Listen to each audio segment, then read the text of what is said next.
So good morning everyone. So let us first revise what we learned yesterday and then move ahead with the today's topic. तो कल अपन ने process देखा, ठीक है? किसका process देखा? रिफंड का प्रोसेस। रिफंड के प्रोसेस में कुछ इस तरीके से था, अपने को रिफंड एप्लीकेशन करना पड़ेगा। We have to apply for refund in form RFD 01। ठीक है, RFD 01 में क्या करने का? एप्लीकेशन करना है। कितने टाइम में करने का? Within 2 years from relevant date. Relevant date हर सिचुएशन के लिए अलग अलग, ठीक है? RFD 01 में अपन अप्लाई करेंगे, उसके 60 डेज के अंदर अंदर रिफंड बैंक में अपने को आएगा। अगर नहीं आएगा तो अपने को इंटरेस्ट दिया जाएगा at the rate of 6% per annum. ठीक है, अपना रिफंड एप्लीकेशन हो जाएगा। उसके बाद जो ऑफिसर है वो पूरा चेक करेगा विद रिस्पेक्ट टू कंप्लीटनेस। ठीक है, क्या आपका एप्लीकेशन कंप्लीट है या नहीं। वो कंप्लीटनेस चेक करने के बाद एक्नॉलेजमेंट देगा with in 15 days of filing application. ठीक है, acknowledgement would be received in RFD 02।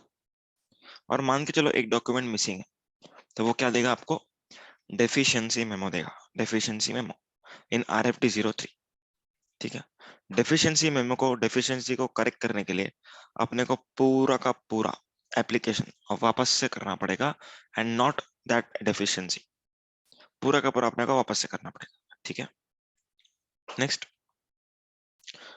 उसके बाद अपन ने देखा RFD 04 के बारे में, प्रोविजनल रिफंड।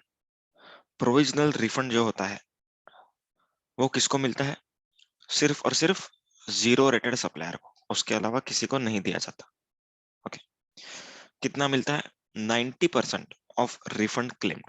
ठीक है, 90% ऑफ रिफंड क्लेम कितने दिन में मिलता है? Within 7 days of application, बराबर है? Within 7 days of application, is it proper? Acknowledgement. Acknowledgement, within 7 days of acknowledgement, very good. तो within 7 days of acknowledgement अपने को इतना मिल जाएगा। ओके, तो ये होता है प्रोविजनल रिफंड का concept.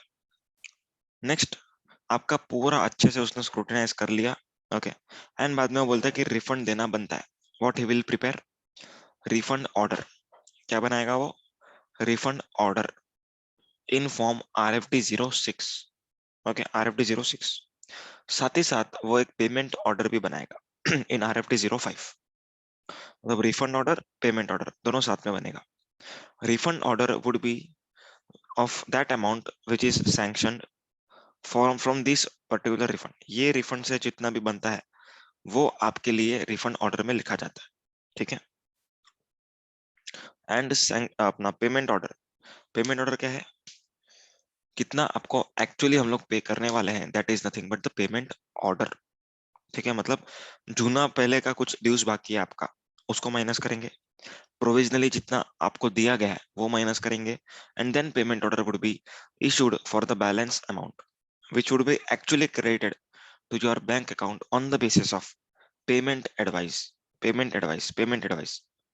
which would be prepared on the basis of payment order।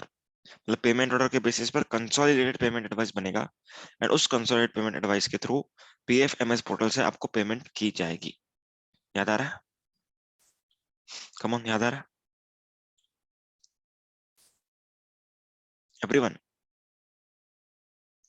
याद आ रहा है क्या अच्छे से? हाँ बोलो।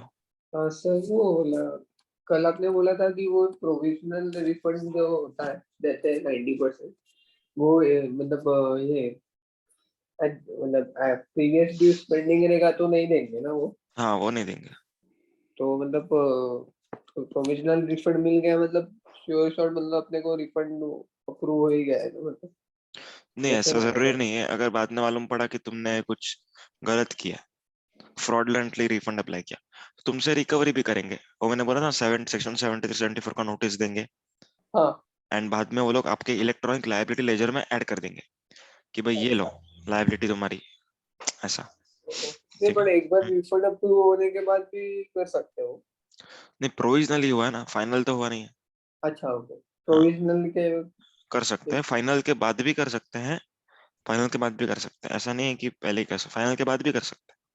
ओके। ठीक है, असेसमेंट आपका कभी भी खुल सकता है, ठीक है। अभी ना आप लोग अगर सेक्शन 73 का वर्डिंग्स देखोगे, आएगा अपना सेक्शन 73, उसमें क्या लिखा है, show cause notice can be issued in case of taxes not paid,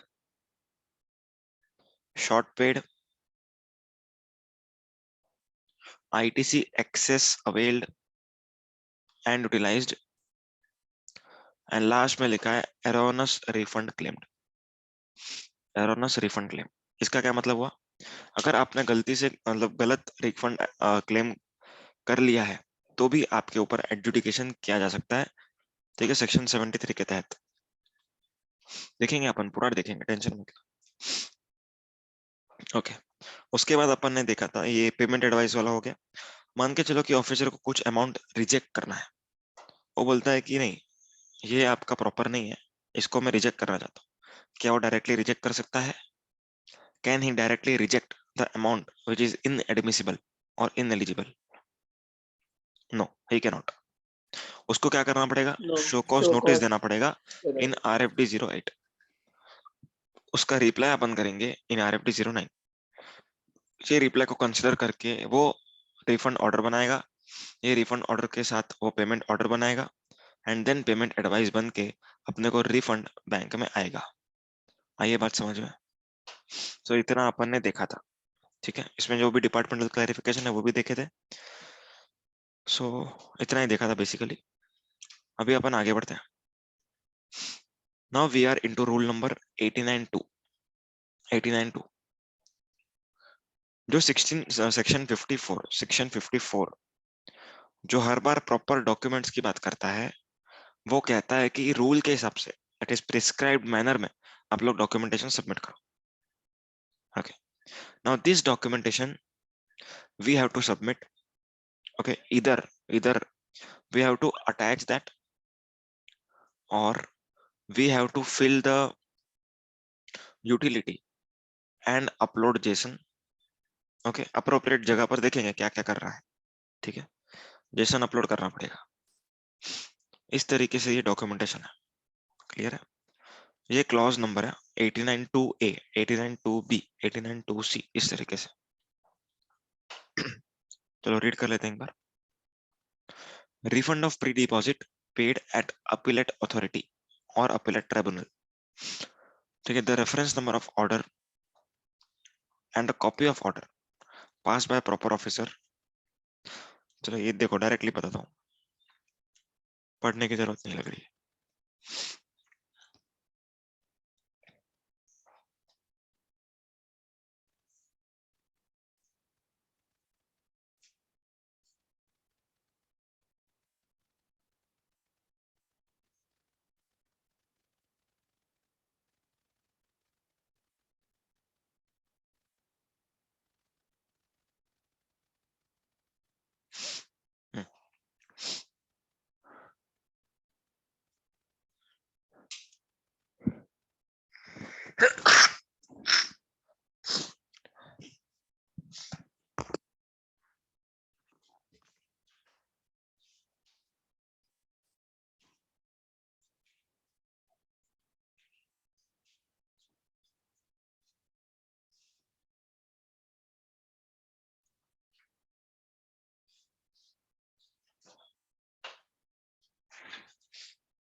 white board दिख रहा है, व्हाइट बोर्ड। हाँ सर। अभी ना एक एडजुडिकेटिंग अथॉरिटी होती है, ठीक है, ये पूरा डिस्कशन बाद में आएगा, आगे वाले चैप्टर्स में आएगा डिस्कशन। एडजुडिकेटिंग अथॉरिटी क्या करती है, ये आपके अगेंस्ट एक असेसमेंट ऑर्डर पास करती है, ठीक है। ये असेसमेंट ऑर्डर पास होने के बाद, ठीक है, आपको लगता है कि नहीं ये गलत है, इस अथॉरिटी ने ठीक से अपना काम किया नहीं है, and this assessment order is wrong, erroneous, तो आप लोग क्या करोगे, इसके अगेंस्ट अपील फाइल करोगे, अपील। ओके, सो अपील कहां पर करनी होती है, उसके ऊपर पहले तो सो अपीलेट अथॉरिटी कहां पर करेंगे, अपीलेट अथॉरिटी के पास, ठीक है। सो अपीलेट अथॉरिटी जो है वो आपका अपील डायरेक्टली नहीं सुनती, डायरेक्टली नहीं सुनेगी। क्यों? क्योंकि अगर असेसी को अपील करने का राइट दिया तो वो लोग तो हमेशा अपील करते बैठेंगे। जब उनको मालूम रहेगा कि अपना केस स्ट्रांग नहीं है, फिर भी वो लोग अपील करते रहेंगे। तो यहाँ पर गवर्नमेंट ने एक मैकेनिज्म बनाया है प्री डिपॉजिट पे करने का। मतलब पहले आप कुछ अमाउंट रखो, ओके, उसके बाद बात करेंगे। इससे क्या हो जाएगा, जो फ्रिवलेस अपील होंगी, जो फालतू की अपील होंगी, वो लोग आएंगी ही नहीं, वो लोग करेंगे ही नहीं, ठीक है। So in order to curb the frivolous appeals, government has set the mechanism of pre deposit. जितना भी आपका डिस्प्यूटेड टैक्स है उसका कुछ परसेंटेज प्री डिपॉजिट आपको पे करना पड़ता है, ठीक है। एडमिटेड टैक्स तो पूरा ही भरने का, okay, plus some percentage of disputed tax, ठीक है। अपीलेट अथॉरिटी के लिए वो परसेंटेज है 10% एंड अपीलेट ट्रिब्यूनल के लिए 20%। अभी याद नहीं रखना, आगे आएगा, ठीक है। तो ये जो प्री डिपॉजिट है ये आपको भरनी पड़ेगी, उसके बाद ही यू कैन फाइल अपील, उसके बाद ही you can file appeal, okay. अभी यहाँ पर पैसा तो मैंने भर दिया, और अपील में अगर मैं जीत गया तो क्या ये मेरा पैसा लॉस्ट हो जाएगा, वेस्ट हो जाएगा, या फिर मुझे रिफंड मिलेगा? आंसर इज यस, आपको रिफंड दिया जाएगा। If you win the case, if you win the case, you will be getting the refund of these pre-deposit paid, ठीक है। सो ये प्री डिपॉजिट का अगर अपने को रिफंड क्लेम के लिए अप्लाई करना है तो आपके पास डॉक्यूमेंटेशन में क्या होना चाहिए? अपन क्या सीख रहे हैं? डॉक्यूमेंटेशन सीख रहे हैं। क्या सीख रहे हैं? डॉक्यूमेंटेशन। अलग अलग सिनेरियो में अलग अलग डॉक्यूमेंटेशन, ये सीख रहे हैं अपन। सिर्फ इतना ही नहीं है डॉक्यूमेंटेशन, ये तो रूल का डॉक्यूमेंटेशन है। सर्कुलर 125 कुछ अलग डॉक्यूमेंटेशन मेंटेन अपना प्रिस्क्राइब करता है, ठीक है। तो अपने पास क्या होना चाहिए इसका रिफंड लेने के लिए? The reference number of the order and the copy of the order. Obvious सी बात है, जो ऑर्डर में लिखा हुआ है कि आप जीत गए वो ऑर्डर होना चाहिए, ओके। प्री डिपॉजिट का चालान होना चाहिए, ठीक है। एंड उस ऑर्डर पर रेफरेंस नंबर ऑब्वियसली होगा, वो रेफरेंस नंबर होना चाहिए। So this documents would help you in claiming the refund of pre-deposit paid at appellate authority level, and उसके ऊपर आता है appellate tribunal level, okay. GST 80 बोलते हैं अपन उसको, आगे सीखेंगे। तो ये जहां पर भी अपन प्री डिपॉजिट पे करेंगे वहां वहां का अपन रिफंड क्लेम कर सकते हैं, provided case is finalised and you won the case, ठीक है। Next, refund of ITC on account of export of goods without payment of tax। ये एक्सपोर्ट ऑफ गुड्स की बात चालू है, किसकी बात चालू है? गुड्स की।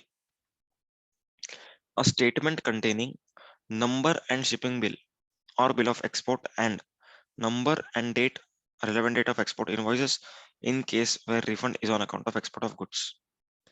देखो, एक ये लोग क्या बोलते हैं, एक स्टेटमेंट सबमिट करो, एक statement containing number of invoices and shipping bill date वगैरह वगैरह। तो यहाँ पर ये स्टेटमेंट जो होती है वो किस में होती है? एक्सेल में होती है। There is a excel utility, उस यूटिलिटी को आपको फिल करना है, ओके, एंड वैलिडेट करके अपलोड करना है।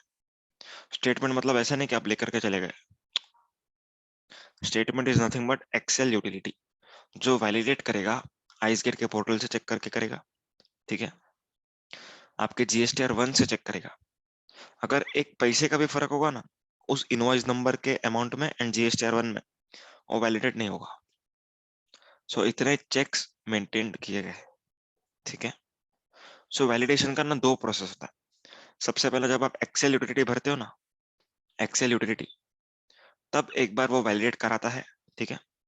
उसके बाद अगेन वो वैलिडेट करवाता है। कहां पर? पोर्टल पे अपलोड करने के टाइम पर, ठीक है। दो बार वैलिडेशन होता है।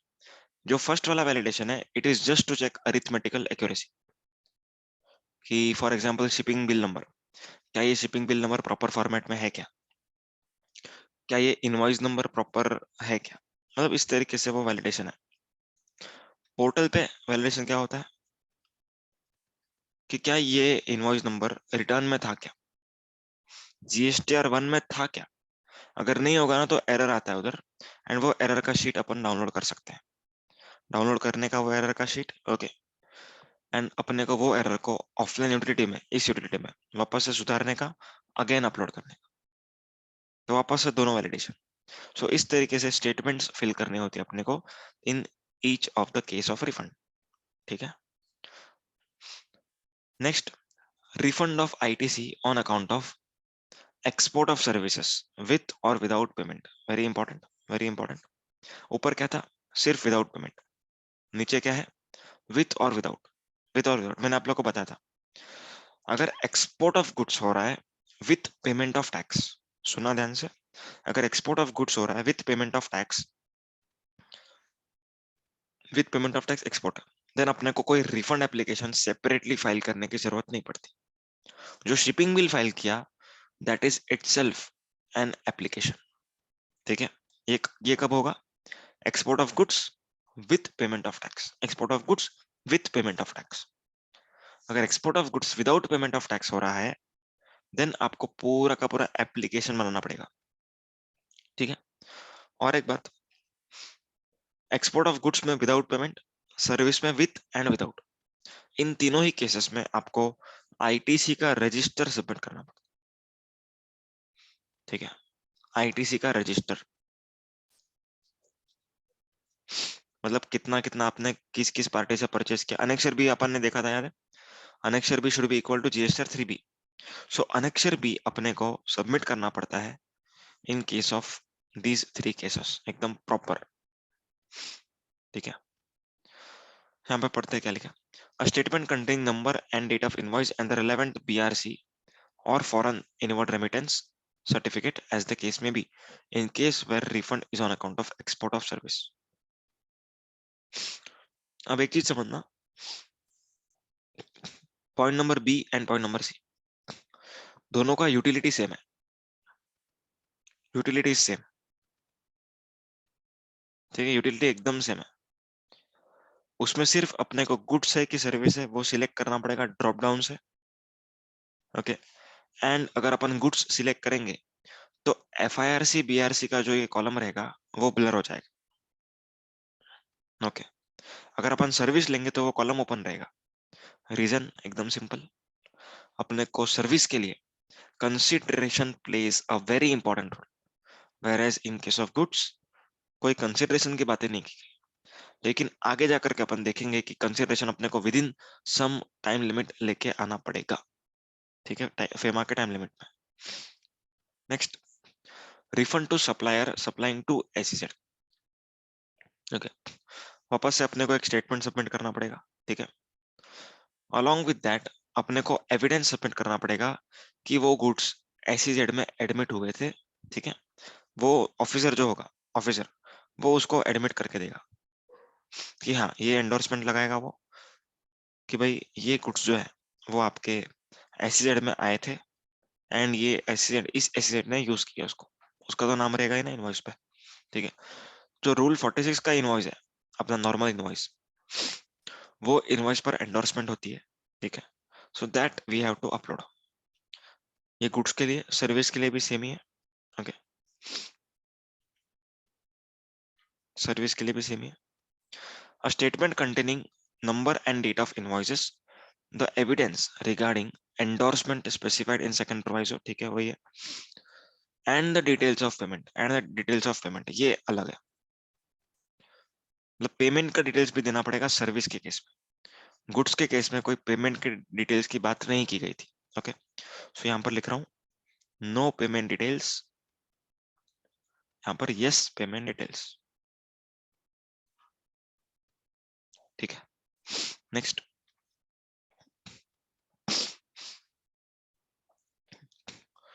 along with the proof thereof made by recipient to supplier for authorized operation, very important।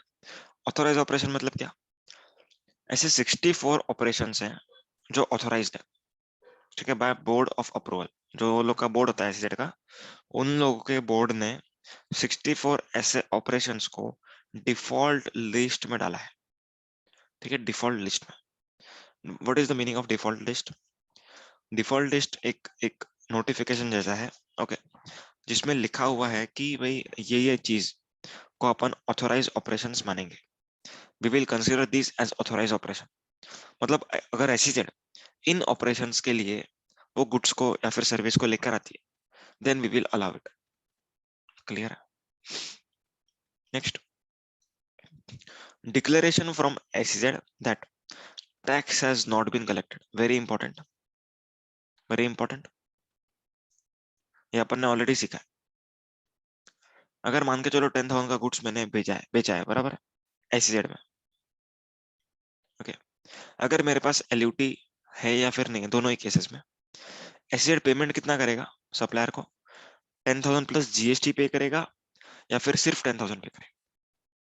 Come on, 10,000 plus GST और ओनली 10,000? कहना है ओनली 10,000, क्योंकि ये जीरो रेटेड है ना, zero rated. So here tax can not be collected, tax can not be collected. तो यहाँ पर जो सप्लायर है रिफंड क्लेम फाइल कर रहा है, उसको डिक्लेरेशन लेना पड़ेगा एसेट से कि भाई प्लीज उन गवर्नमेंट के लिए, मतलब गवर्नमेंट के लिए मेरे को बता दो कि आपसे मैंने टैक्स कलेक्ट नहीं किया, ऐसा एक डिक्लेरेशन देगा एसेट।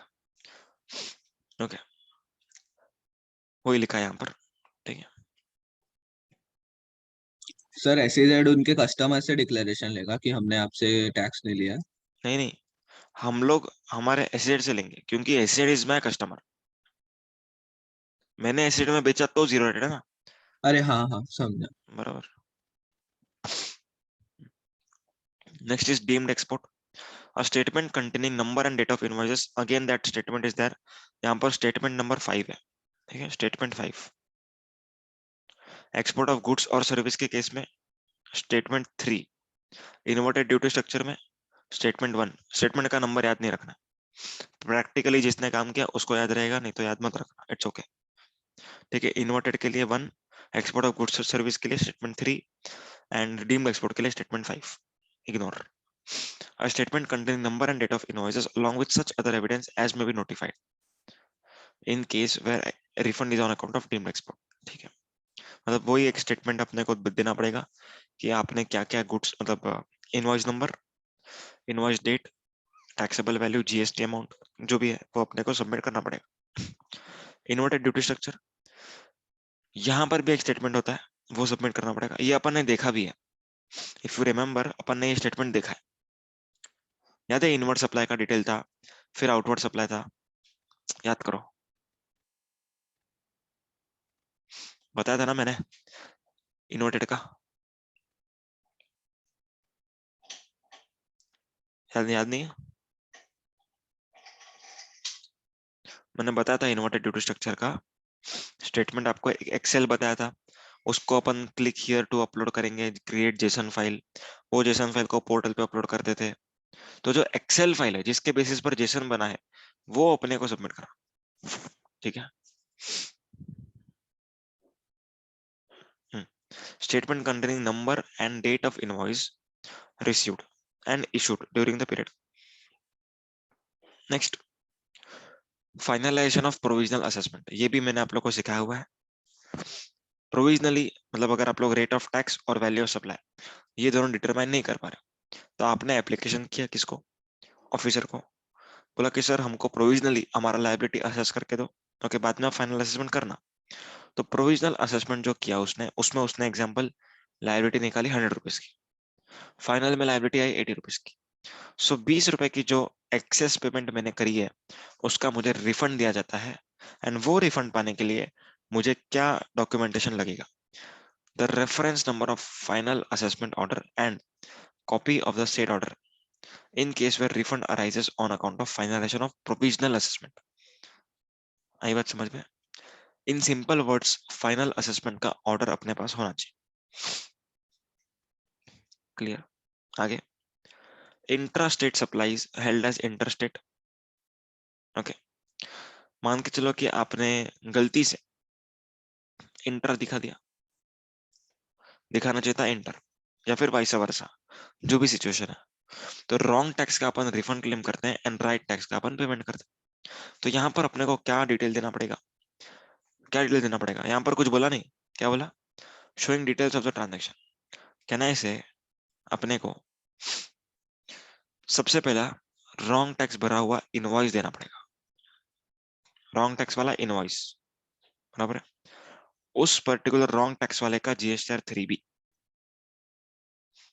ठीक है, उसका पेमेंट का challan, okay, along with that correct tax जो भरा है उसका चालान, करेक्ट टैक्स का challan, and revised tax invoice, okay, and revised GSTR 1, revised GSTR 1,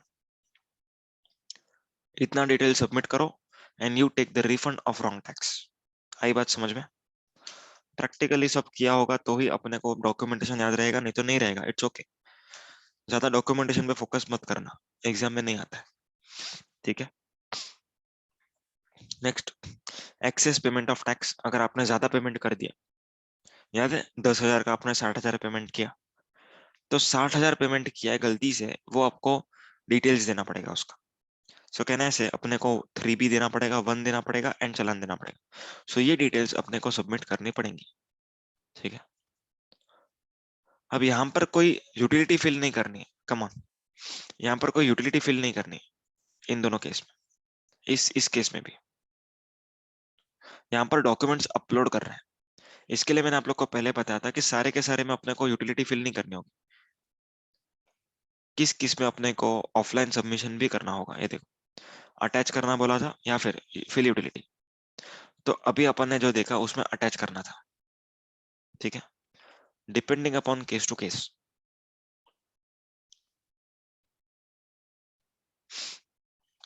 next, declaration of not passing the tax incidence, very important, ये अपन ने ऑलरेडी देखा है, ठीक है। इनडायरेक्ट टैक्स में हमेशा माना जाता है कि आप लोगों ने इंसिडेंस पास ऑन किया होगा, unless the contrary is proved. सुनना ध्यान से, default presumption you have pass the incidence, default presumption you have pass the incidence, okay. लेकिन लेकिन कुछ केसेस ऐसे हैं जहां पर आपको ये प्रूव नहीं करना है कि इंसिडेंस पास ऑन नहीं हुआ है, ये प्रूव नहीं करना है। कौन से 5 केसेस मैंने बताया था? 54, 8, A, B, C, D and F, याद आया? एक्सपोर्ट ऑफ गुड्स और services on payment of GST, without payment and inverted, then और क्या था बोलो तो? रिफंड वाउचर था, ठीक है, रिफंड वाउचर याद आया क्या? कम ऑन, रिफंड वाउचर था। उसके बाद क्या था? रॉन्ग टैक्स जो अपना पे होता है सेक्शन 77 वाला वो, एंड ये नोटिफाइड सप्लाईज, समझा? तो 54, 8A, B, C, D and F, ये केसेस में अपने को CA सर्टिफिकेट नहीं लगेगा। कम ऑन, अपने को क्या प्रूव नहीं करना है कि इंश्योरेंस पास ऑन नहीं हुआ, ये प्रूव नहीं करना है, even if claim is exceeding ₹2 lakhs, ठीक है, ये केसेस में। इसके अलावा बाकी सब जगह पर, ठीक है, इसके अलावा बाकी सब जगह पर अगर less than equal to 2 lakh है, देन आप लोग को सेल्फ डिक्लेरेशन देना पड़ता है कि हाँ मैंने पास ऑन नहीं किया, और अगर मैंने पास ऑन किया ऐसा पाया जाता है आगे जाकर के, तो आप लोग मुझसे रिकवरी कर लेना, ऐसा एक डिक्लेरेशन दिया हुआ है। नेक्स्ट, इसके अलावा बाकी केसेस में अगर 2 लाख से ऊपर है, then we have to submit CA में सर्टिफिकेट, प्रैक्टिसिंग CA में सर्टिफिकेट। वो सर्टिफिकेट ऐसी होती है, दिखा है क्या? सर्टिफिकेट रूल 89M, 89(2)M, ठीक है। अपन कौन से सेक्शन में?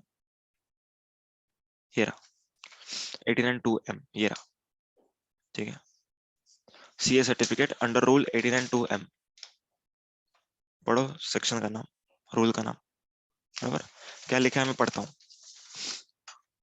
This is to certify that in respect of refund amounting to rupees XYZ claimed by Messrs XYZ having address this, okay, with GST number this, okay, the entity is claiming refund for the tax period this period to this period, okay, the incidence of tax and interest has not been passed on to any other person, This certificate is based on the examination of books of accounts and other relevant records and returns particulars maintained/furnished by the applicant.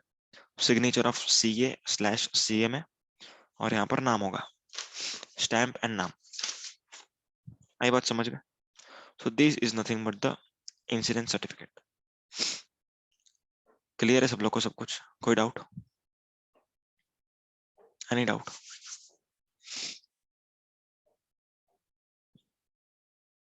Any doubt पूछो, kindly ask the doubt.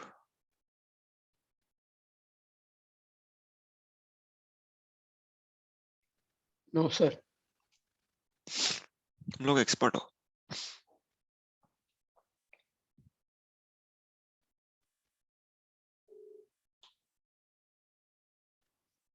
चलो अपना rule 89(1) हो गया, 2 हो गया, अब 3 देख रहे हैं अपन। 89(3). 89(3) क्या बोलता है कि जब भी आपका रिफंड आईटीसी वाला है, मीनिंग देर पाए, if you are claiming refund of unutilised ITC, okay, then in that case आपका इलेक्ट्रॉनिक क्रेडिट लेजर उतने से डेबिट होना चाहिए। ये ऑब्वियस सी बात है ना, इसमें क्या बोलने का, और बोलना पड़ता है, ठीक है।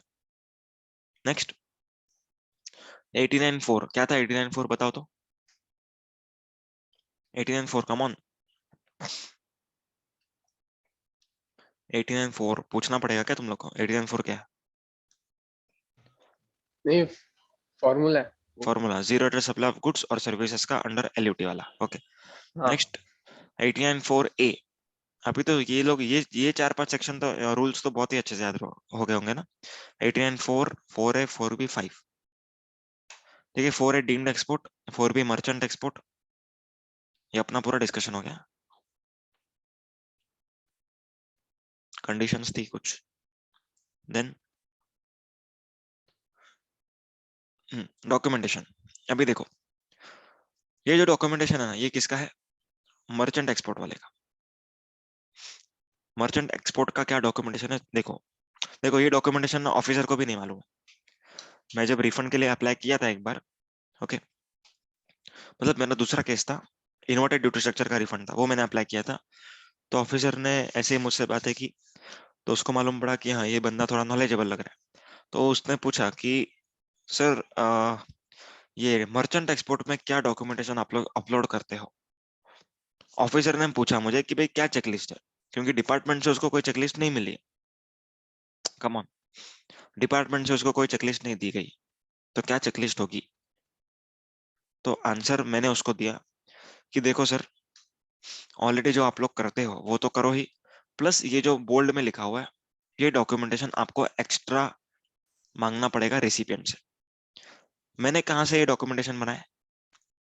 मैंने कहां से बनाया ये डॉक्यूमेंटेशन? सोचो जरा, तुम लोग को सिखाया हुआ है, सोचो कहां से बनाया ये डॉक्यूमेंटेशन? सोचो। सर्क्यूलर। नहीं, ये जो कंडीशंस थी यहाँ पर, ये जो कंडीशन दिख रही है तुम लोग को, सिखाई थी ना। वेयर हाउस कीपर आएगा, उसका एंडोर्समेंट देगा, कम ऑन। शिपिंग बिल पर दोनों का नाम होगा, कम ऑन यार। मर्चेंट एक्सपोर्ट याद नहीं आ रहा है? अपन ने परचेज किया था 18% पे, लेकिन सेल किया 0.1% पे। सेल किया 0.1% पे, बराबर है। किसको सेल करना था? जिसके पास एलयूटी है, ठीक है, वो क्या करेगा? एक्सपोर्ट करेगा। सो जिसके पास एलयूटी है उसको रिफंड 89B में मिलेगा, 89(4)(B में मिलेगा। जो पर्सन 0.1 पे बेच रहा है उसको इन्वर्टेड ड्यूटी स्ट्रक्चर में रिफंड मिलता था, याद आया? Come on. तो 89(4)(B का जो पर्सन रिफंड क्लेम करने जा रहा है उसको डॉक्यूमेंटेशन क्या अटैच करना है? So these documents are to be attached. Rather inverted के केस में भी, ओके, ये इन्वर्टेड ही केस है। इन्वर्टेड के केस में आपको 89(5) में ये डॉक्यूमेंटेशन अटैच करना है। सो डॉक्यूमेंटेशन में अपन ने कंडीशंस में ही डॉक्यूमेंटेशन पढ़े थे, ठीक है, मतलब ऐसा अलग से नहीं पढ़ा था, लेकिन इनडायरेक्टली छुपा हुआ था। देखो, the registered recipient shall indicate GST number of supplier and the tax invoice issued by supplier in the shipping bill। तो ये भी एक डॉक्यूमेंटेशन हो गया, बराबर है। शिपिंग बिल बताओ क्या नंबर है, क्या समझ में आया क्या? Then registered recipient shall be registered with EPC, तो ये डॉक्यूमेंट दो मेरे को, रजिस्ट्रेशन सर्टिफिकेट दो। Next, the registered recipient shall place an order, place an order मतलब मेरे को पीओ लेके आओ। आई क्या बात समझ में, कैसे हो रहा है ये? यही तो डॉक्यूमेंटेशन है, नोटिफिकेशन से डॉक्यूमेंटेशन मैंने बनाया। एवरीवन समझ में आ रहा है कैसे हो रहा है? The registered recipient shall move the said goods from the said place of registered supplier. अब ये गुड्स मूव होने का क्या प्रूफ होगा? What would be the proof? तो यहाँ पर ये लोग ये कहते हैं कि जहां पर भी आप लोग मूव करोगे, देखो सबसे पहले डायरेक्टली मूव करोगे तो शिपिंग बिल होगा, और अगर आप लोग वेयर हाउस में भेजोगे, ठीक है, वेयर हाउस में, then in that case warehouse keeper का एंडोर्समेंट होना चाहिए कि भाई ये गुड्स उसको मिले हैं, ये इनवॉइस वाले, तो वेयर हाउस कीपर का एंडोर्समेंट ये होना चाहिए, ठीक है।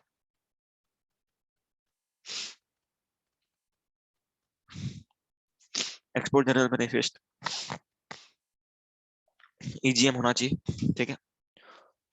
तो बस हो गया सब डॉक्यूमेंट्स, बस इतना डॉक्यूमेंट्स है, वही मैंने यहाँ पर लिख के दिया ऑफिसर को कि सर इतना इतना डॉक्यूमेंट होना चाहिए, PO, endorse copy of tax invoice, acknowledgement of warehouse operator, shipping bill and EGM.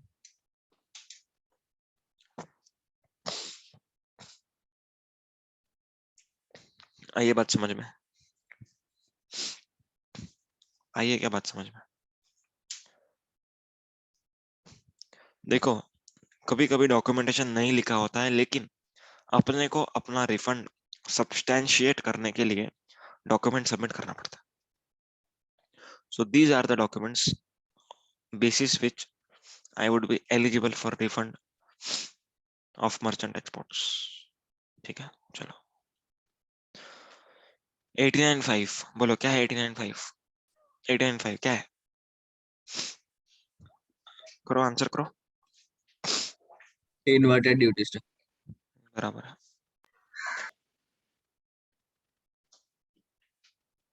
अपना हो गया पढ़ के, वापस से नहीं पढ़ रहे।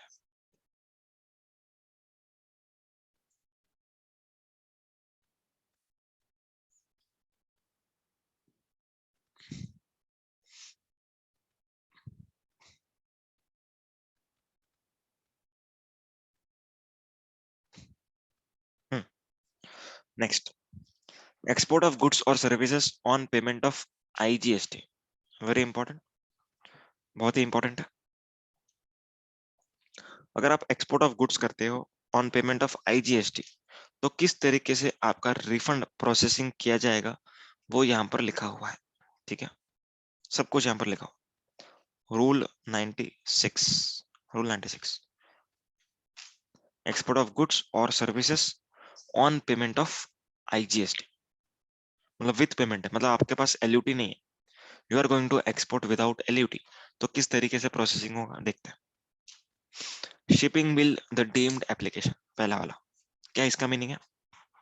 आपने जो शिपिंग बिल फाइल किया होगा, that is nothing but the application for refund. मैंने आप लोग को ऑलरेडी बोला था, अगर तुम लोग विथ पेमेंट करते हो, विथ पेमेंट, क्या चीज का with payment? Export of goods का, then this with payment of export of goods transaction, in this case shipping bill file would be the deemed application, okay, deemed application। अभी ये application अपन ने मतलब shipping bill file कर दिया, वो ice gate के portal, ice gate का portal होता है कस्टम्स का, ठीक है, तो वो पोर्टल से वेरीफाई हो जाता है, ठीक है, that portal verifies everything, and GSTR 1 से वेरीफाई होने के बाद अगर मैच हो गया तो आपको रिफंड डायरेक्टली बैंक अकाउंट में आ जाता है। After filing of 3B and 1 ये रिफंड आपको दिया जाता है, ठीक है। नॉर्मली 10 डेज के अंदर आता है, लॉ में कहीं पर नहीं लिखा टाइमिंग, ठीक है। एक बार पढ़ लेते हैं। The shipping bill filed by an exporter of goods shall be deemed to be the application. Okay. When the refund application deemed to have been filed, such application shall be deemed to have been filed only when person in charge of the conveyance duly files export general manifest or export report covering the number and date of shipping bills of bill of export. Export general manifest जो होता है वो person in charge को file करना पड़ता है। Person in charge को मतलब अगर वेसल से जा रहे हैं गुड्स शिप से, तो कैप्टन ऑफ द वेसल उसको फाइल करना पड़ता है एक्सपोर्ट मैनिफेस्ट। क्या होता है उसके अंदर? उसके अंदर वो ये बताता है कि मैं ये गुड्स लेकर के जा रहा हूँ, ठीक है, ये गुड्स मेरे वेसल में है। तो ये जो गुड्स होंगे जो वेसल में है उसके गुड्स, ओके, सो इसमें शिपिंग बिल नंबर देना पड़ेगा कि ये वेसल ये गुड्स का ये शिपिंग बिल नंबर है। सो ये अगर प्रॉपरली टाइम पर फाइल होता है देन आपका जो एप्लीकेशन है, जो शिपिंग बिल है, उसको एप्लीकेशन मानेंगे। और अगर पर्सन इंचार्ज ने टाइम पर फाइल नहीं किया, so what is the penal consequences?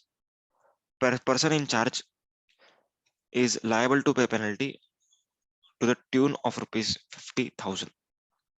इतना पेनल्टी लग सकता है, ठीक है। Next, applicant has furnished a valid return in 3 and 3B। क्यों वैलिड रिटर्न बताओ मुझे, कोई बताएगा? Why here the condition of GSTR 3B is mentioned? 3B का क्यों कंडीशन में ये लोगों ने रखा हुआ है, बोलो।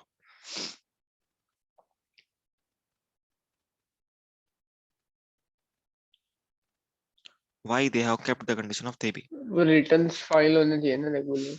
रिटर्न तो फाइल होना चाहिए। Very nice. आईटीसी का क्या पेमेंट? सौरभ का आंसर पढ़ो। पेमेंट है इसके लिए, ये विथ पेमेंट है ना सब कुछ। सो विथ पेमेंट में अपन विथ पेमेंट कब मानेंगे?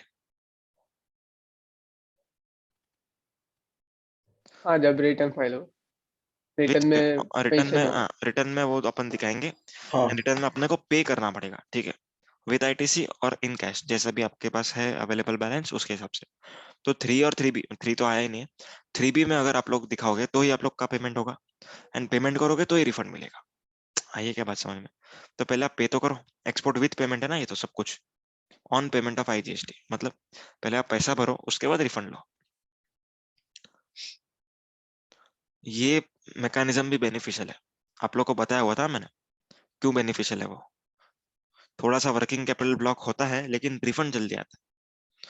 उसमें अपने को एक एक परचेज का इनवॉइस का पूरा हार्ड कॉपी बनाना, फाइल बनाना पड़ता है, ठीक है। ऑफिसर अगर स्क्रूटिनी के लिए मांगेगा तो सब परचेज का फाइल देना पड़ता है उसको, ठीक है। तो ये सब मगजमारी, बट बड़े अमाउंट में बेनिफिशियल नहीं है। Depending on your capacity. अगर वर्किंग कैपिटल का आपको कुछ हाँ इशू नहीं है तो फिर आप लोग पे करके रिफंड लो, जल्दी मिलेगा, ओके। और बड़े अमाउंट की बात अगर कर रहे हो तो वो वाला केस तो आपको सालों साल अटका देगा। आईटीसी का रिफंड आपको सालों साल अटका देगा, क्योंकि वहां पर ऑफिसर को अपने को गुड लक अमाउंट देना पड़ता है, ओके, क्योंकि ऑफिसर से फेस टू फेस इंटरेक्शन होता है आईटीसी के रिफंड में, यहाँ पर नहीं होता। यहाँ पर पूरा सिस्टम से मैकेनिज्म है। Shipping bill online, 3B online, पैसा आएगा सीधा बैंक अकाउंट में। डॉक्यूमेंटेशन भी करना। डॉक्यूमेंटेशन में कुछ भी नहीं है, कम नहीं, कुछ भी नहीं है। आप अच्छा एक्सपोर्ट में जो शिपिंग बिल फाइल करने ही वाले थे गुड्स के टाइम पर, वही तो है। आपको एक्स्ट्रा एक भी चीज नहीं करनी, एक भी चीज एक्स्ट्रा आपको नहीं करनी। जो करते थे वही करो, अपने आप पैसा आएगा। Such a smooth system it is, ठीक है। नेक्स्ट,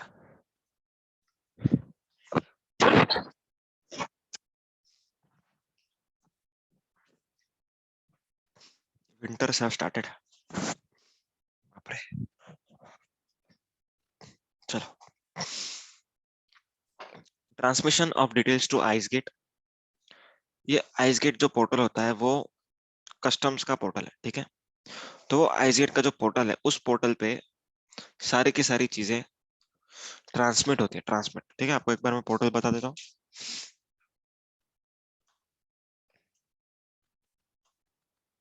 अपन चेक भी कर सकते हैं अपना शिपिंग बिल।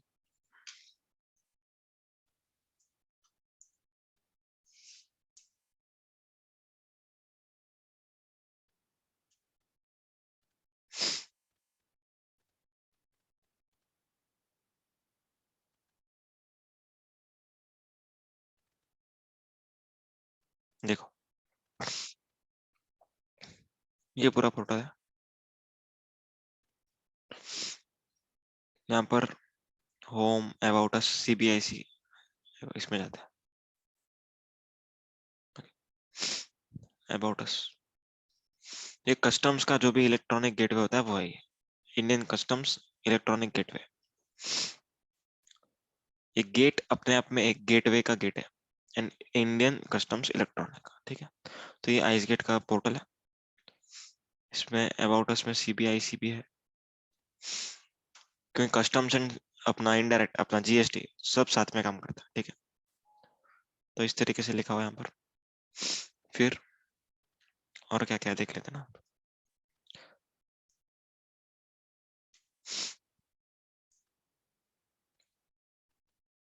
यहाँ पर देखो ये स्क्रिप्ट वगैरह का दिख रहा है तुम लोगों को, यूटिलाइज स्क्रिप्ट, ये अपन एफटीपी में देखेंगे किस तरीके से अपने को स्क्रिप्ट को अवेल करना है, यूटिलाइज करना है, ट्रांसफर करना है, everything we will be checking.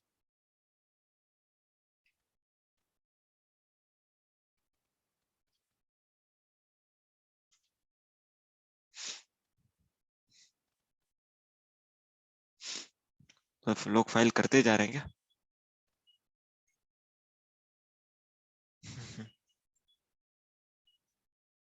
ये ऐसे ही रुकेंगे तो बढ़ते ही जाएगा ये तो। दिख रहा है तुम लोगों को पोर्टल? रुकने का नाम ही नहीं ले रहे तो। ठीक है। ठीक लग रहा है। हाँ, अभी रुका। 50,000 पे रुका, डॉट 50,000 पे रुका, वाह। तो फेक ही है। वही।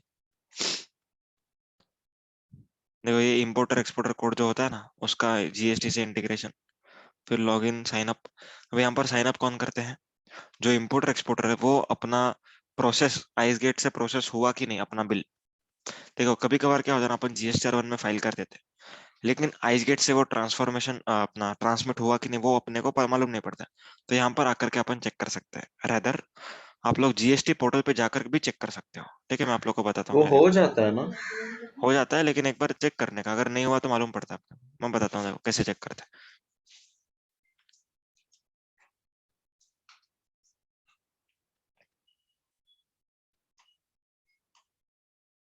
देखो, यहाँ पर रिफंड में जाने का एंड यहाँ पर अपने को ये रहा track status of invoices. Okay, track status of invoice data to be shared with ICEGATE. Okay, तो यहाँ पर अपन जाएंगे तो अपने को दिख जाएगा पीरियड वगैरह ले लेने का, ठीक है। वो सब इस तरीके से है, ठीक है।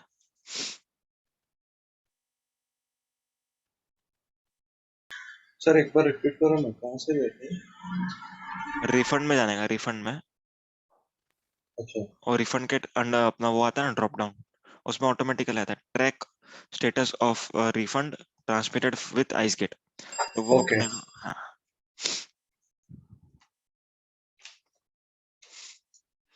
ठीक है, ये हो गया। Next,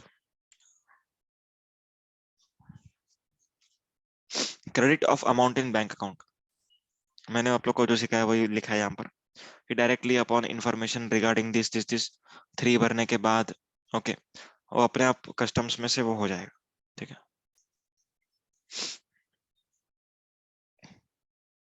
with holding of refund claim, with holding यहाँ पर भी हो सकता है, ठीक है।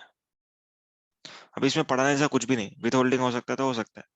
अगर वायलेशन किया आपने कस्टम्स एक्ट का तो विद होल्डिंग होगा, 5410 या फिर 5411 का है तो भी विद होल्डिंग होगा, okay. Next, processing of refund claim. आपका प्रोसेसिंग किस तरीके से होगा? PO will pass order in part A RFD 07 where applicant become entitle to refund, ठीक है। अगर आप लोग रिफंड के लिए एलिजिबल हो गए देन क्या होगा, वो एक ऑर्डर पास करेगा, ठीक है, RFD 07 withheld under clause A. नहीं, एक सेकंड, यहाँ पर पार्ट बी होना चाहिए, ये अमेंडमेंट आई है इस बार। पार्ट बी में अपन रिलीज ऑफ विथहोल्ड करते हैं, ठीक है। अगर विथहेल्ड किया है तो फिर आपका ऑर्डर पास होगा पार्ट बी में, पार्ट ए में, एंड अगर रिलीज किया विथहेल्ड को तो पार्ट बी में, एंड अगर सैंक्शन किया तो RFD 06 में, ठीक है। Next, refund to Bhutan government on export to Bhutan, very important. अगर कोई इंसान भूटान में एक्सपोर्ट करता है, कोई भी इंसान अगर भूटान में एक्सपोर्ट करता है तो भूटान गवर्नमेंट को रिफंड मिलता है। इंडियन गवर्नमेंट भूटान गवर्नमेंट को रिफंड देती है, come on, very important part. क्यों ऐसा करता है? क्यों ऐसा करेंगे, सोचो। क्या बोला मैंने, ये इंडिया है, बराबर है। इंडिया से किसी भी इंसान ने भूटान में गुड्स को बेचा, बराबर है। तो यहाँ पर रिफंड इस पर्सन को देने के बजाय भूटान गवर्नमेंट को दी जाएगी।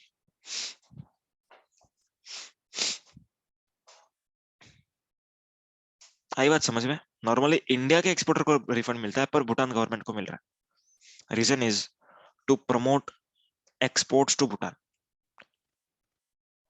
ठीक है, भूटान वाले ने इंडिया के साथ ट्रेडिंग करना चाहिए, इसके लिए इंडियन गवर्नमेंट उसको रिफंड देती है, ताकि भूटान गवर्नमेंट एंकरेज करे अपने लोगों को कि भाई तुम लोग इंडिया से इंपोर्ट करो, तुम लोग इंडिया से इंपोर्ट करोगे तो गवर्नमेंट को रिफंड मिल रहा है, so please import from India. तो इसके लिए भूटान गवर्नमेंट को रिफंड दिया गया। ये सिर्फ भूटान के लिए, बाकी किसी कंट्री के लिए नहीं है। अगर सब कंट्री के साथ ऐसा करेंगे तो फिर अपन हो जाएगा अपना कल्याण। ठीक है। द सेंट्रल गवर्नमेंट में पे, यहाँ पर भी मे लिखा है, ओके, मतलब लॉ में बना के रखा है, may pay refund of IGST to government of Bhutan on exports to Bhutan for such class of goods. Such class मतलब सारे के सारे goods के लिए नहीं, specific goods के लिए, as may be notified in this behalf, where such refund is paid to Bhutan government, the exporter shall not be paid any refund. मैंने बताया ना, इसको मिलने के बजाय भूटान गवर्नमेंट को दिया जाएगा। दोनों को तो दे नहीं सकती ना यार government. Next, export of services to follow procedure laid down in rule 89, very important. आप लोग को मैंने बताया, एक्सपोर्ट ऑफ सर्विस की नॉर्मल एप्लीकेशन चलेंगी, जो आईटीसी के लिए अपन करते हैं ना application, same to same application आपको रूल 89 के लिए, sorry, export of service with payment के लिए करना होगा। ठीक है, export of services with payment, export of services without payment के लिए वही प्रोसीजर है, same procedure for with payment. Export of goods without payment same procedure, but export of goods with payment some different procedure. याद रहेगा, export of goods with payment is always a different procedure. क्यों? क्योंकि ये customs के through गया है, okay, shipping bill file हुआ, यहाँ पर रिफंड डायरेक्टली आएगा। Next, restriction on person not having LUT to procure concessional goods. देखो ये हेडिंग्स जो मैंने लिखी है ना यहाँ पर, it will help you to revise अंदर का। रेदर मैं भी इसी तरीके से पढ़ रहा हूँ, मुझे भी क्या पूरा रूल नंबर वाइज सब कुछ याद नहीं है। अभी तुम लोग बोलोगे रूल नंबर 104 सब रूल 5 बोलो, अभी इतना रूल वाइज बैट नहीं होता है कभी भी, ऑब्वियसली, मतलब मालूम होता है अंदर क्या है, लेकिन रूल, सब रूल, प्रोवाइजो, सब क्लॉज इतना याद नहीं रहता किसको। ठीक है, दिमाग है, कंप्यूटर नहीं है। तो यहाँ पर अपने को ये हेडिंग देख करके याद आना चाहिए। ओके, इसके लिए हेडिंग लिखा है, ये मुझे सिखाने के टाइम पर भी काम आती है, आपको रिवाइज करने के टाइम पर भी काम आएगी। ठीक है, restrictions on person not having LUT, मतलब अगर आपको कुछ ब्रोकर करना है एट कंसेशनल रेट, आपके पास एलयूटी होना चाहिए। मैंने आप लोग को बताया था, याद है? अगर 0.1% में गुड्स बेचना है किसी रिसिपेंट को, तो पहले क्या इंश्योर करने का, क्या इसके पास एलयूटी है या नहीं। अगर एलयूटी है तो ठीक, एलयूटी नहीं है तो इसको 0.1% पे अपन बेच ही नहीं सकते। Is it clear?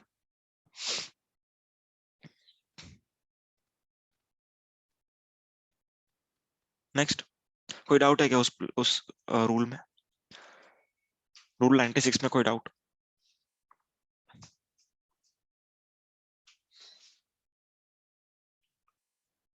Rule 96A में कोई डाउट है क्या?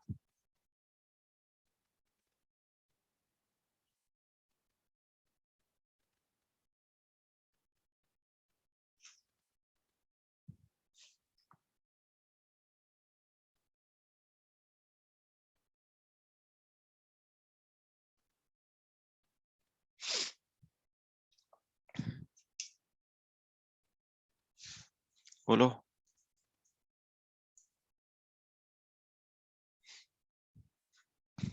रूल 96 में कोई डाउट है क्या?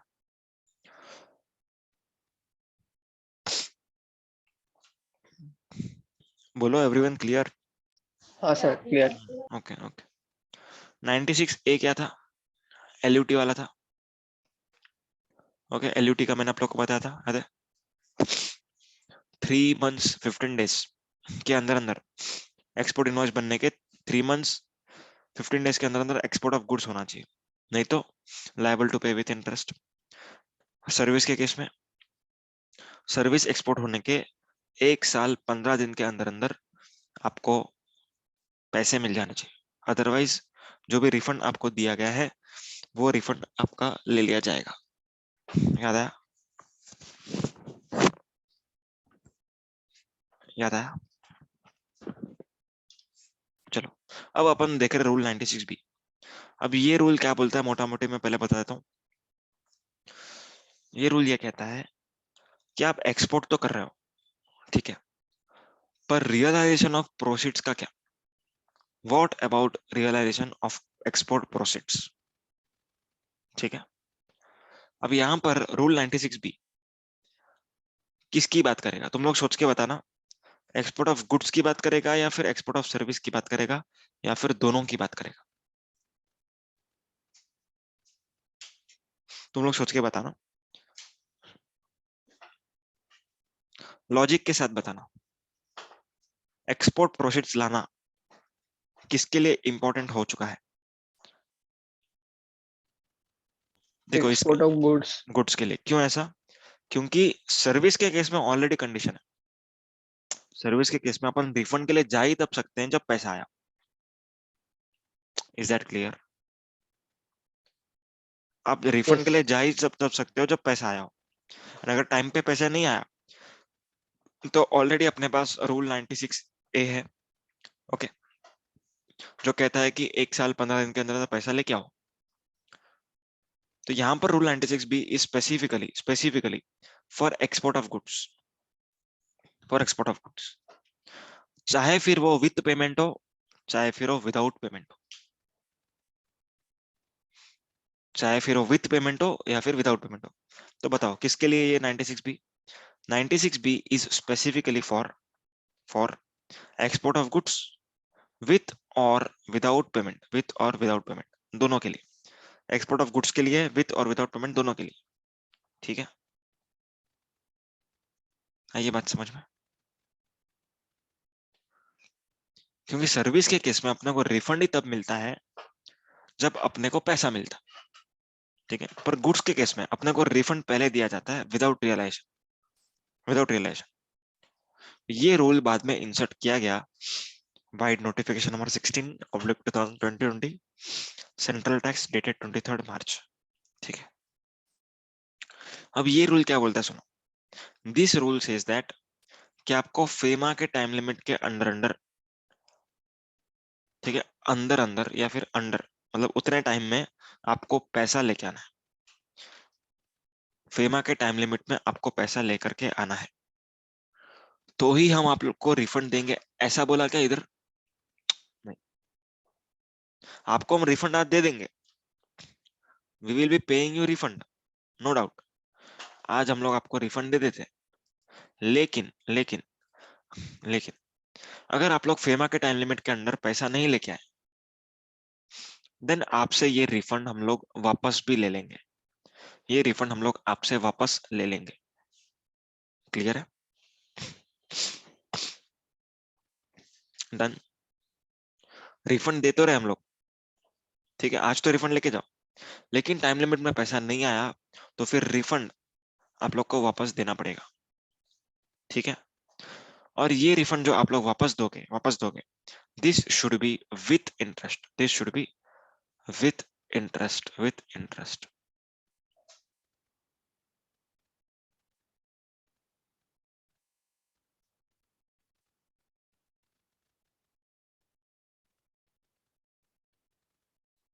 क्लियर है सब लोग को? This should be with interest. And जब भी आप लोग को पैसा मिल जाएगा बाद में, समझा नहीं सुब्रमण्यम?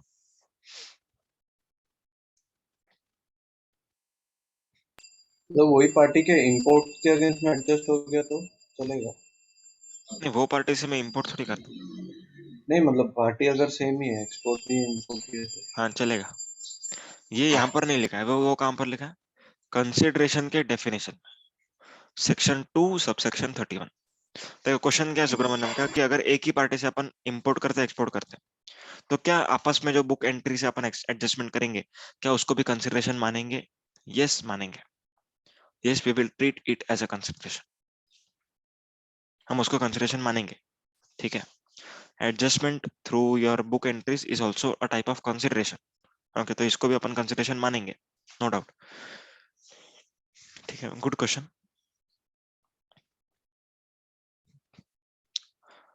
अब यहाँ पर ये लोग क्या बोलते हैं, अगर रिफंड हम लोग आपको दे रहे हैं, आपको क्या करना है, फेमा के टाइम लिमिट में पैसा लेके आओ। अगर लेके आओगे तो इट्स ओके, नहीं लेके आए तो आपको रिफंड हमको वापस से देना पड़ेगा विथ इंटरेस्ट। और बाद में जाके सब्सिक्वेंटली अगर आपको पैसा मिल जाता है, सुना ध्यान से, सब्सिक्वेंटली अगर आपको पैसा मिल जाता है, देन इन दैट केस हम लोग आपको रिफंड भी वापस से दे देंगे, प्रोवाइडेड यू इंटीमेट अस, आप हम लोग को बता दो। ओके, आप हम लोग को with in 3 months of receipt of consideration आप हम लोग को बता दो, विद इन 3 months, बराबर है। Okay, with in 3 months from relation आप हम लोग को बता दो, तो हम लोग आपको पैसा वापस दे देंगे, ठीक है। अभी फेमा में क्या टाइम लिमिट है, लॉ हुआ है क्या तुम लोग का? फेमा में टाइम लिमिट क्या है? फेमा में टाइम लिमिट नॉर्मली नॉर्मली कितना टाइम लिमिट है बोलो? 9 months। फेमा का टाइम लिमिट 9 months है, पर export of goods to their own warehouse it is इज 15 months, ठीक है। वेयर हाउस में अगर एक्सपोर्ट किया है तो 15 months। Exported to a warehouse establish outside India, then full export value 15 months, ठीक है। सो 9 months या फिर 15 months, इसके अंदर अंदर अगर पैसा नहीं आता है, देन आप लोग को उन लोग को मतलब डिपार्टमेंट को पैसा वापस से चुकाना पड़ेगा। एंड जब भी पैसा आएगा उसके 3 महीने में गवर्नमेंट को इंटीमेट करो एंड रिफंड आपको वो लोग वापस से दे देंगे। तो यहाँ पर गवर्नमेंट का फायदा क्या हुआ? इंटरेस्ट। इंटरेस्ट इज द फायदा। इंटरेस्ट कंपोनेंट मिला ना, वापस से देने के टाइम कोई इंटरेस्ट नहीं मिलेगा। गवर्नमेंट जब आपको वापस देगी पैसा तब कोई इंटरेस्ट नहीं देगी, लेकिन जब आप गवर्नमेंट को रिपे करोगे दैट टाइम आपको इंटरेस्ट के साथ रिपे करना है, ठीक है। एंड अगर आधा पैसा आया तो आधा रिफंड ले लो। आई क्या बात समझ में? अगर 100 रुपए का गवर्नमेंट ने आपको रिफंड दिया, 100 रुपया टाइम पे नहीं आया तो 100 रुपया पे करो विद इंटरेस्ट। बाद में 2-4 महीने के बाद आया 50 रुपया, तो गवर्नमेंट आपको 50 का रिफंड दे देगी, मतलब 50% होगा। इस तरीके से चलता है, ठीक है। अब एक चीज समझना, मान के चलो कि रिफंड पर्पस के लिए 89(4) में आपका जो टर्नओवर है, ये 89(4) वाला, वो कंसिडर हुआ था 30 रुपीज, लेकिन इनवॉइस का वैल्यू था 100 रुपीज, और 1.5 टाइम्स का जो रेस्ट्रिक्शन था उसमें अटक के 30 रुपीज कंसिडर किया गया था। तो अभी आप लोग को 100 रुपया लेके आना है कि 30 रुपीज लेके आना है? What you have to bring, whether you have to bring 30 rupees और 100 रुपीज। आई बात समझ में? क्वेश्चन क्वेश्चन समझ में आया? इनवॉइस बना था 100 रुपए का, लेकिन 100 रुपया was not consider for the purpose of refund. Refund के लिए सिर्फ 1.5 टाइम्स कंसिडर करना है डोमेस्टिक सप्लाईज का। डोमेस्टिक सप्लाई का 1.5 टाइम आया 30 rupees. So whether I have to bring 30 rupees from the foreign और 100 rupees, whether I have to bring 100 rupees और 30 रुपीज। कम ऑन आंसर, सिखाया ऑलरेडी, बोलो।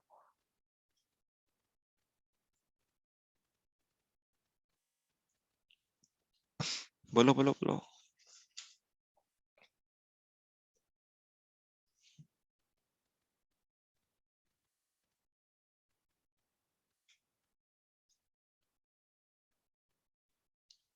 Come on answer, I want. Yes भव्य।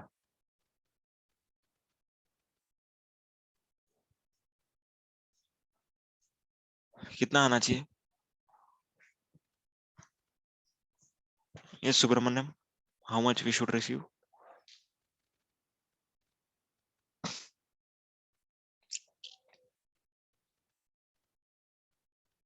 अरे बोलो, इतना क्या सोच रहे हो, बोलो। दो ही ऑप्शन है, 30 और 100। Yes Atharva, Saurabh you also can answer.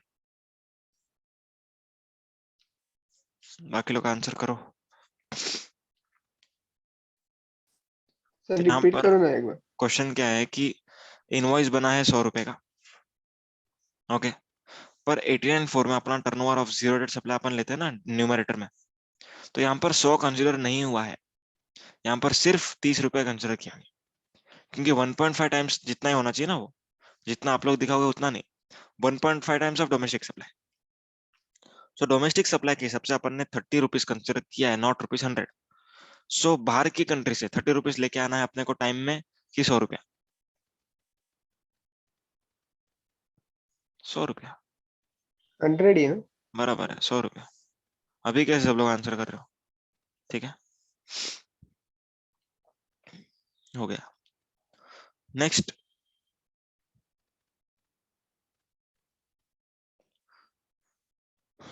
refund to retail outlet. Refund to retail outlet established in departure area of an international airport.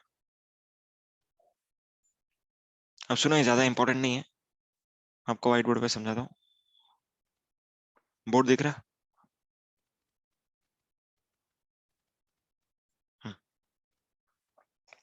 अपन देख रहे हैं अभी रूल नंबर 95 है। ओके, अब रूल 95 ए किसके लिए लाया गया है?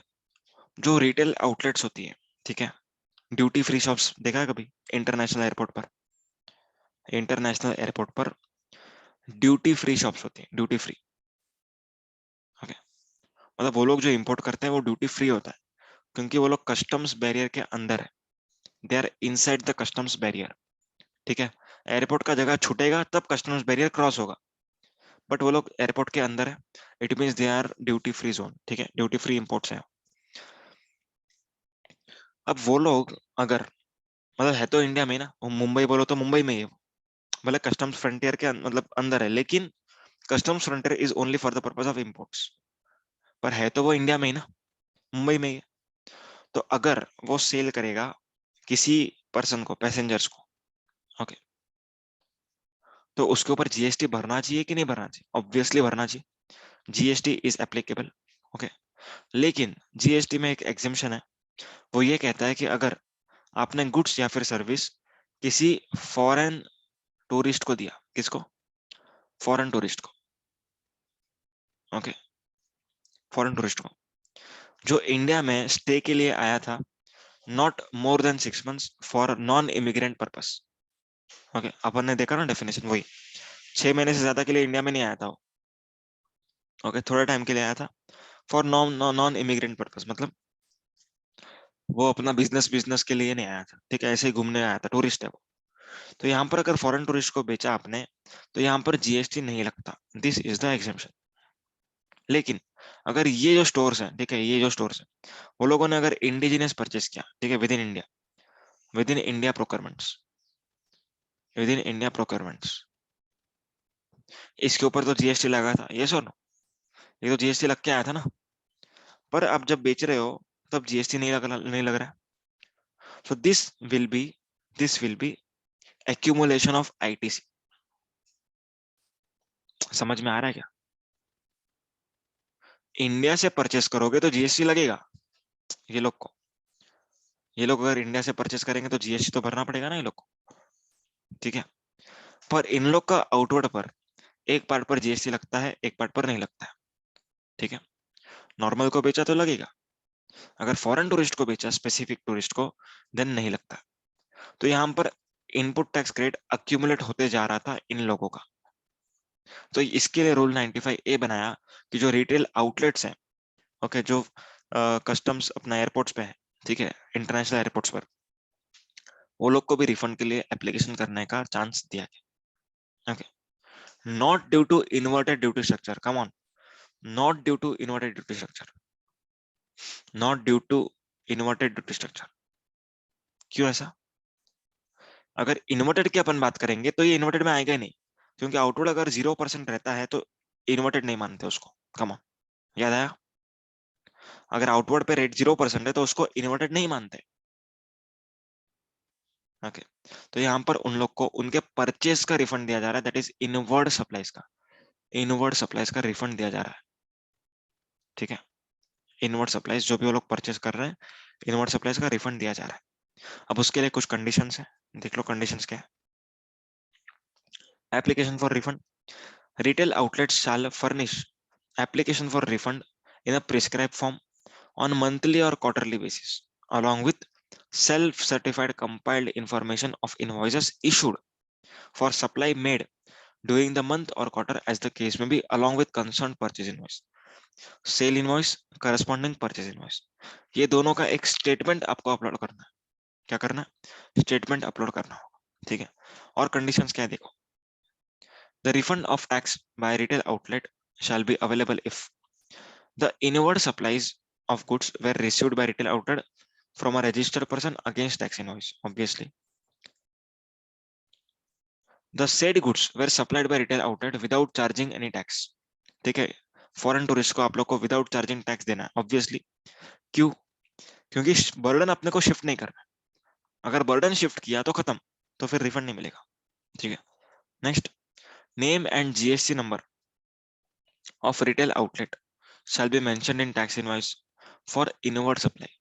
आपने जो भी परचेस किया है उसमें आपका जीएसटी नंबर होना ही चाहिए ऑब्वियसली, ओके। एंड सच अंदर कंडीशंस एज मे प्रिस्क्राइब्ड। कुछ और भी कंडीशंस होंगे तो वो भी अपन प्रिस्क्राइब करेंगे। अब अदर कंडीशंस में क्या है सुनो, एक आप लोग को फॉर्मेट दिया हुआ है, ओके, अनेक्सर में। उस फॉर्मेट में आप लोग को डिटेल मेंटेन करना है। क्या डिटेल है सुनना, serial number, name of passenger, फिर नेशनलिटी, ठीक है। नेशनलिटी कहां से मालूम पड़ेगी? पासपोर्ट से, ठीक है। इंडिया में आने का डेट, इंडिया से जाने का डेट, ठीक है। डिफरेंस मतलब कितना टाइम इंडिया में था, ठीक है। डेस्टिनेशन कंट्री, ठीक है। कौन सा गुड्स अपन ने दिया उसको, कितना क्वांटिटी दिया, क्या वैल्यू था, एंड कौन से डेट पर दिया, ऑल दिस डिटेल्स। ये एक फॉर्मेट में आप लोग को बनाना होता है। समझा क्या format? Everyone clear? Please tell yes और नो। कोई डाउट? Yes sir. कोई डाउट नहीं है ना?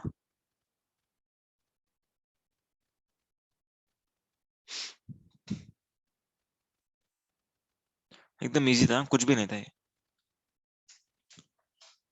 जो भी इंडिजिनियस गुड्स परचेस किया उसके ऊपर जीएसटी लग के आ रहा है, आउटवर्ड पे जीएसटी नहीं है, तो इनवर्ड पे जो भी जीएसटी लग के आ रहा है उसका रिफंड अपन क्लेम कर रहे हैं। अपने को क्या कंडीशन फुलफिल करना मैंने आप लोग को बता दिया, okay. Provisions of rule 92 shall be applicable, मतलब जो प्रोविजनल रिफंड था, फिर जो सैंक्शन का प्रोसेस था, रिफंड ऑर्डर वगैरह, वो सब ऐसा ही चलेगा, ठीक है। लास्ट पॉइंट, लास्ट नहीं सेकंड लास्ट, इंटरेस्ट तो सिखा दिया मैंने। ये भी अपना हो चुका है देखने गए तो, चलो एक बार देख लेते।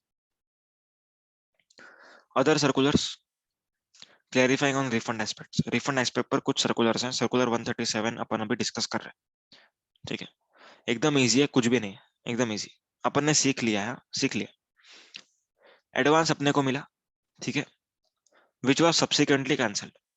The supplier has issued invoice before supply of service and paid GST, weather he can claim refund. Come on, question समझो, क्वेश्चन क्या है?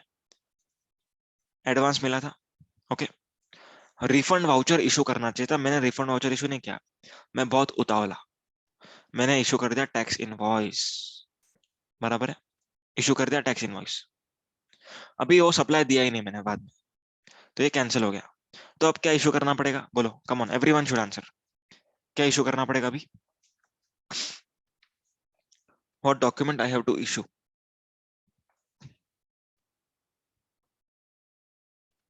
Credit note, very good. बाकी सब लोग सोते रहो, ठीक है, सौरभ ही जाग रहा खाली। क्रेडिट नोट इशू करना पड़ेगा, ठीक है। अभी ये क्रेडिट नोट का रिफंड या फिर एडजस्टमेंट किस तरीके से होगा? यहाँ पर मैंने दो बॉक्स बनाए थे। अगर आपका सेल है, जिस मंथ में क्रेडिट नोट इशू हुआ उस मंथ में, देन आपको उस मंथ का आउटपुट टैक्स लायबिलिटी कम हो जाएगा, ठीक है। अगर आपका सेल नहीं है, सिर्फ क्रेडिट नोट है, तो यहाँ पर आप लोग रिफंड के लिए अप्लाई कर सकते हो under access payment of tax. सिखाया था, बराबर है? यस और नो? हाँ सर। नेक्स्ट, एडवांस मिला था जो कैंसिल हो गया सप्लाई, मैंने रिसिप्ट वाउचर इशू किया था, ठीक है। एडवांस आया, रिसिप्ट वाउचर इशू किया, ओके। अब सप्लाई नहीं देने वाला मैं, तो मैं रिफंड वाउचर इशू करता हूँ, ओके, रिफंड वाउचर। तो अब यहाँ पर रिफंड किस तरीके से मिलेगा? ऑब्वियसली अब रिफंड अपने को रिफंड वाउचर के बेसिस पे लेना पड़ेगा, refund of excess payment of tax में, ठीक है, refund of excess payment of tax. मैंने ज्यादा टैक्स पे किया जबकि मेरे को पे नहीं करना चाहिए था एडवांस पर, मतलब एडवांस पे करना चाहिए था, पर बाद में मालूम पड़ा कि जरूरत नहीं थी क्योंकि सप्लाई कैंसिल हो गया। तो यहाँ पर refund of excess payment of tax के अंडर आप लोग को अप्लाई करना है for the purpose of refund, ठीक है। Next, goods supplied by supplier under the cover of tax invoice are returned by recipient. मान के चलो नॉर्मल टैक्स इनवॉइस बनाया था, बराबर है, जीएसटी पे किया, नॉर्मल टैक्स इनवॉइस बनाया, जीएसटी पे किया, ओके। बाद में क्रेडिट नोट इशू करना पड़ा क्योंकि उसने मुझे सबका सब गुड्स वापस से दे दिया, बोला कि नहीं चाहिए तुम्हारा गुड्स रखो, ठीक है, नॉर्मल। तो यहाँ पर क्या सिनारियो बनेगा?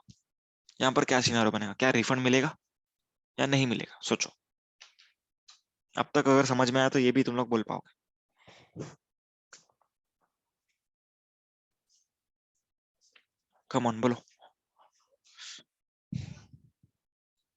क्रेडिट नोट है ना, हाँ क्रेडिट नोट, लेकिन क्या मतलब रिफंड मिलेगा, लायबिलिटी से एडजस्ट करो, क्या करूँ? Liability set. सबसे पहले तो अपन चेक करेंगे कि अगर जो मंथ में क्रेडिट नोट इशू हो रहा है उस मंथ में सेल है क्या। अगर है तो लायबिलिटी से माइनस हो जाएगा, ओके। अगर सेल नहीं है, सिर्फ क्रेडिट नोट है, देन अपने को रिफंड मिल जाएगा, ठीक है। रिफंड कौन से हेड में करना है? एक्सेस पेमेंट ऑफ टैक्स में। अभी ये माइनस एंड रिफंड, ये दोनों होने के लिए सेक्शन 34 का कंडीशंस फुलफिल करना है, मीनिंग देयर बाय ये जो क्रेडिट नोट है ये अपने को टाइम लिमिट में इशू करना है। What is the time limit to issue credit note? Answer is 30th September of next financial year or filing annual return due date whichever is earlier. Sorry, find actual date of filing annual return whichever is earlier. This is the due date to issue credit note. अगर ये time limit में credit notes issue हो रही हैं तो फिर आपका ये एडजस्टमेंट्स पॉसिबल है। अगर सितंबर के बाद हो रहा है, okay, then this adjustments are not possible.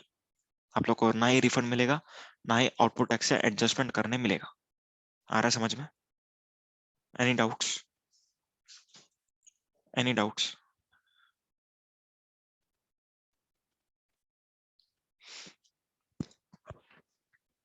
Please ask, कोई डाउट है? ऑलरेडी सीखा है ये, इसके लिए मैंने फास्ट फास्ट बोला। No sir. चलो आगे, इंटरेस्ट ऑन डिलेड पेमेंट।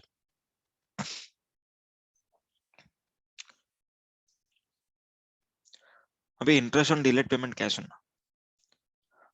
अगर आप लोग को रिफंड आपके बैंक अकाउंट में, अगर आपको आपका रिफंड एप्लीकेशन आपने कर दिया, ओके, आपके बैंक अकाउंट में अगर रिफंड नहीं आता within 60 days from the application date, आपके एप्लीकेशन से, ठीक है, एप्लीकेशन मतलब ARN से गिना जाएगा वो, ठीक है। एप्लीकेशन रेफरेंस नंबर का जो डेट होगा, उस नंबर के सामने जो डेट होगा, उस डेट से लेकर के अगर 60 दिन में पैसा नहीं आता देन 61st डे से लेकर के जब तक आपको पैसा आता है तब तक का इंटरेस्ट दिया जाएगा at the rate of 6% per annum के हिसाब से, ठीक है, क्लियर है? अब यहां पर अगर अगर अमाउंट रिफंडेबल हुआ in consequent to order passed in appeal और फर्दर प्रोसीडिंग, मतलब अगर हायर अथॉरिटी ने बोला कि भाई आपको रिफंड देना चाहिए, एडजुडिकेटिंग अथॉरिटी ने क्या किया था? रिफंड रिजेक्ट किया था या फिर कम दिया था, ओके। पर बाद में अपील में गया मैं, ठीक है, अपील में गया, अपीलेट ट्रिब्यूनल के पास गया, अपीलेट अथॉरिटी के पास गया, सब लोग के पास गया, तो वहां से मैं जीत करके आ रहा हूँ, ओके। तो अभी उन लोगों ने बोला किसको? एडजुडिकेटिंग अथॉरिटी को, एडजुडिकेटिंग अथॉरिटी को, ओके। तो यहाँ पर अपने को रिफंड किस तरीके से मिलेगा, कितने दिन में मिलेगा, वो देख रहा है अपन, ठीक है। Where any claim arises from an order passed by adjudicating authority or appellate authority or appellate tribunal or court which has attained finality, final हो चुका, and the same is not refunded within 60 days from the date of receipt of application filed consequent to such order. such interest shall be payable on the refund. मतलब final order जब आएगा तब आपको एक application करना पड़ता है कि भाई देखो ये ऑर्डर के बेसिस पर मुझे रिफंड मिल रहा है। तो ठीक है, अगर उस एप्लीकेशन के, ठीक है, यहाँ पर ना मेन एप्लीकेशन नहीं, यहाँ पर कौन सा एप्लीकेशन है, अपना वापस से अपन अप्लाई करेंगे क्या करके कि अपीलेट ट्राइब्यूनल से देखो मैं जीत के आया हूं, मेरे को रिफंड दो, ऐसा एक वापस से एप्लीकेशन करना पड़ेगा। तो उस एप्लीकेशन से लेकर के 60 दिन में अगर पैसा नहीं आता है, देन आपको जो भी पैसा आएगा 61st डे से इंटरेस्ट के साथ आएगा at the rate of 9%, at the rate of 9%, not 6%, 9%। ठीक है, क्लियर है, आई बात समझ में? तो 7 डेज के बाद क्या, कितने डेज के? 60 डेज। नहीं वो समझा इससे नहीं? मतलब वो तो अपन अब ट्रिब्यूनल से लेके आए मतलब। हाँ, ट्रिब्यूनल से अपने को आ गया, मतलब एक ऑर्डर पास हो गया, ट्रिब्यूनल ने पास किया कि भाई तुम लोग को मिलेगा रिफंड। तो अभी अपने को क्या करना है, एप्लीकेशन करना है कि भाई मेरे को रिफंड दो, क्योंकि हाँ मेरे को ऑर्डर आ गया है, बराबर। ओके। तो यहाँ पर मेरे एप्लीकेशन के 60 दिन के अंदर अगर पैसा नहीं आता है तो 61st डे से इंटरेस्ट के साथ आएगा at the rate of 9% per annum. 9%, okay. Next, order sanctioning interest on delayed refunds. Okay, जब भी आपको इंटरेस्ट मिलता है डिलेड रिफंड का, तो आपको एक ऑर्डर, ऑफिसर को एक ऑर्डर पास करना पड़ता है। ठीक है, क्या क्या लिखना पड़ता है उस ऑर्डर में? Amount of refund which is delayed, period of delay, interest payable, and electronically पे किया कि नहीं किया, एंड पे किया तो कौन से बैंक अकाउंट में पे किया, वो डिटेल आपको देना पड़ता है, ऑफिसर को देना पड़ता है। ठीक है, आई बात समझ में?